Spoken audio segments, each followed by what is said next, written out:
Plan and conduct evacuation of premises. In this competency, you will learn the following. Contribute to writing of policy and procedures for an evacuation situation. Participate in conducting evacuation drills. Conduct evacuation.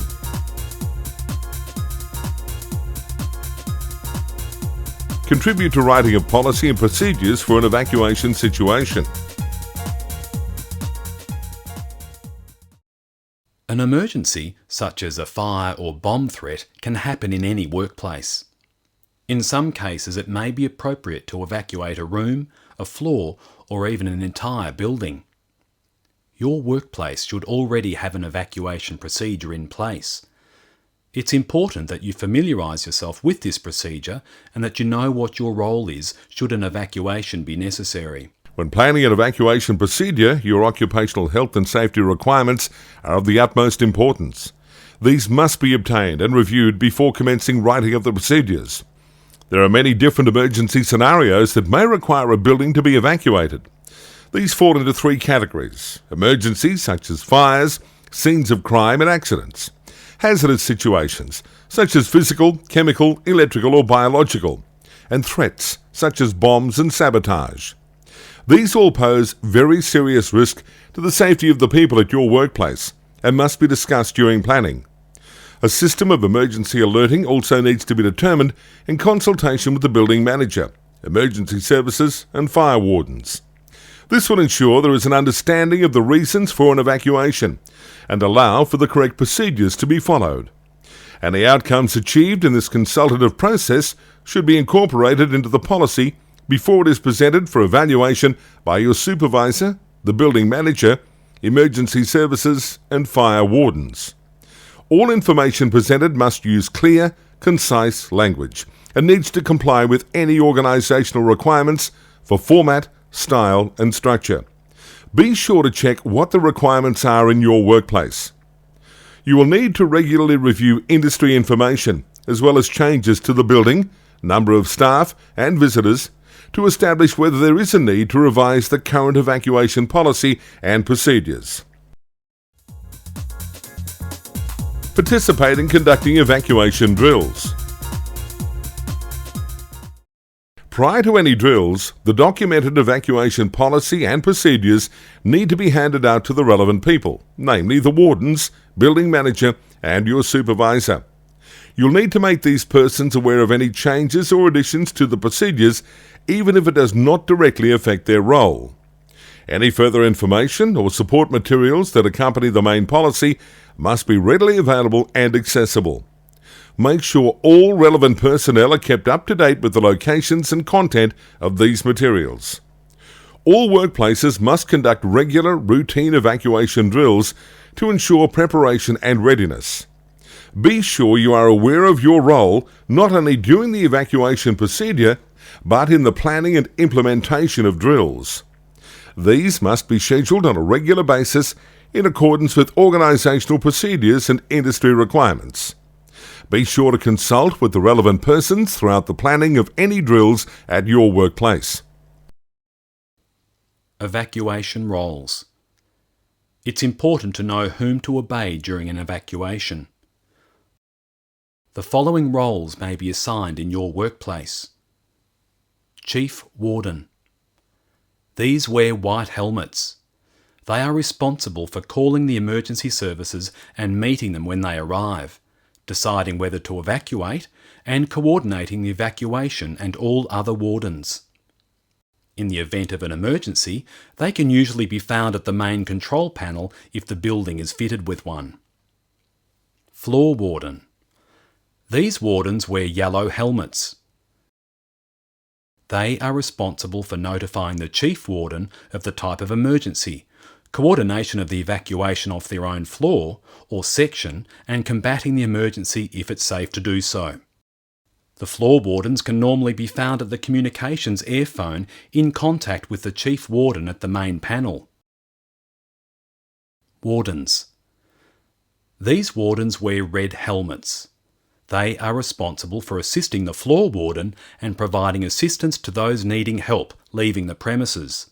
The wardens can usually be found assisting the floor wardens. Smaller workplaces may not have assigned wardens, so ask your manager or supervisor of your workplace procedure. Remember, all employees have duties during an evacuation. If you discover an emergency situation, notify the warden immediately. Obey the warden's instructions. Close doors after all occupants have evacuated the room or stairwell. Do not use lifts.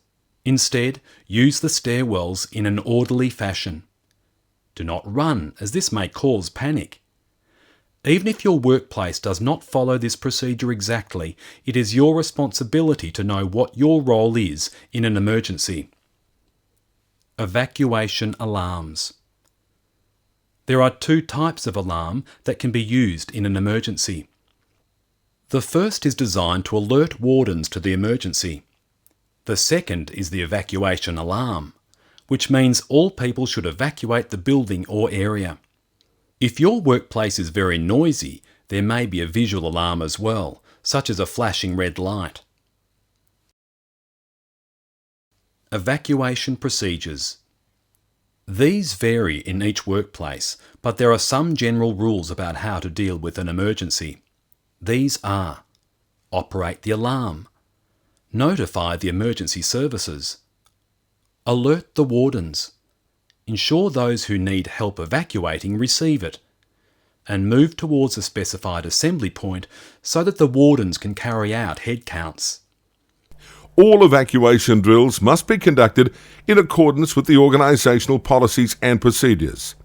You must carry out all tasks in relation to your role, and if anyone requires assistance to either carry out their role or evacuate the building, you should do your best to cater to their needs. Be sure to make mental notes of the effectiveness of the evacuation, as this will assist later in providing feedback on how well it was carried out. Following the evacuation drill, feedback should be sought from colleagues and customers involved, and recommendations put forth for improvements or changes to the current policies and procedures. The information provided should include your own feedback and recommendations. Any changes or updates made should be done in a timely manner, with an updated procedure given to all relevant personnel. Conduct evacuation.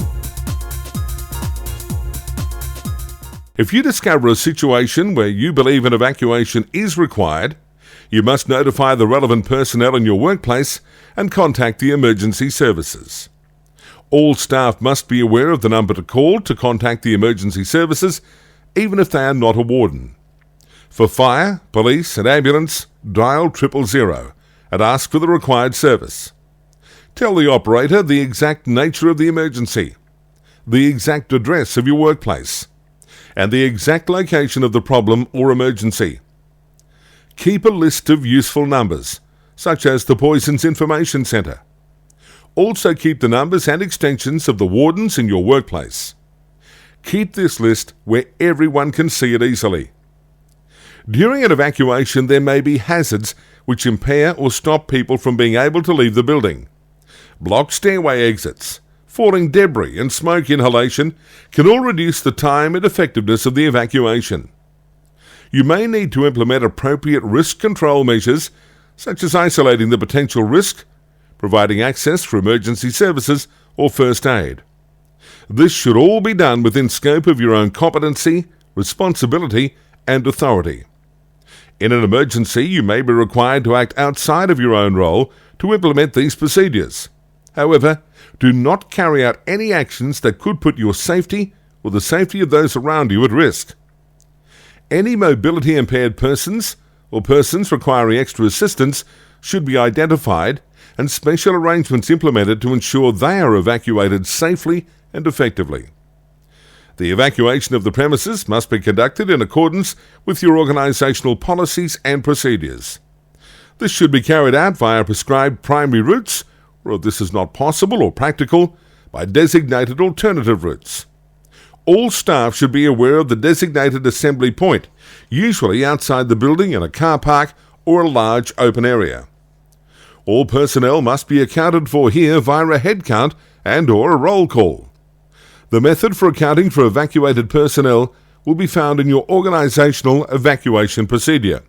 All relevant documentation must be completed in a timely manner in accordance with organisational procedures. This might include incident reports, request for assistance forms, and review and feedback of evacuation policy and procedures. In early 1997, 850 patrons were evacuated from the Metro nightclub. Nightclub staff were praised for a quick and efficient evacuation. The security firm operating at the Metro was Consolidated Security Services. We talked with their operations manager, Erhard Wiedemann. What kind of measures, training and other such things, did staff go through to prepare them for an evacuation scenario? The staff are required to participate in a fire and or evacuation drill, and the staff are all briefed at those times on where the evacuation points are, the type of firefighting equipment which is available to them, and also how to use them. How did Metro staff assist emergency services when they arrived? By basically directing the people to where the fire was, providing them with some information on how the fire occurred, also providing the services with information on the evacuation, how the evacuation went, if any injuries had taken place, whether any other emergency services are required, like ambulances, and in this case I believe that some people were suffering from smoke inhalation. Yeah, they needed to know all of that type of information.